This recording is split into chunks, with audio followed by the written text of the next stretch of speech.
Hey everyone, it's Scott Norris here from vRealize Me, just looking at continuing on for the custom form with it, just having a look at each individual element. Nice quick videos. And so I'm just going to do radio group.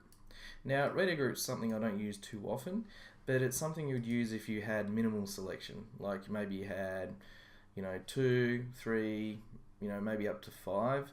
But it's very similar to the drop down, as in you can only select one of the values. So it really depends on layout, but obviously radio group doesn't work too well if you've got 20 returns. It takes up a lot of screen real estate and probably isn't the best option. So what I'm going to do here is just go through it and just show, like, for example, an environment, like I want to deploy my machines to, if you weren't using domain, maybe dev, test, prod type example. Where is this going? So let's go, choose environment and visibility, all the same. We look at here. Now again, I like to use external. Now we can see it's using value label, which means our actions return either a property or an array of string. Property gives you that value label, and again, if you want to know what that is, it means that it will show the label on the screen, but when you submit your requests, the machines in the machine payload that it can use for software components, can use for orchestration, events, EBS, it will send the value. So it's like if you've got GUIDs or something that's not very human readable, that you require as a value on the back end, you can front that with something that's nice to read. So let's do external source again. For this one, I'll just do return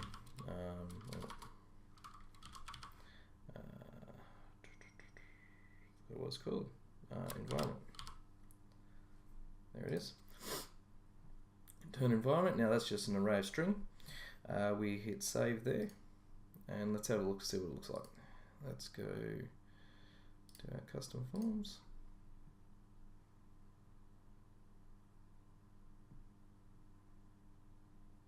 You can see there I do use a lot, and there it is.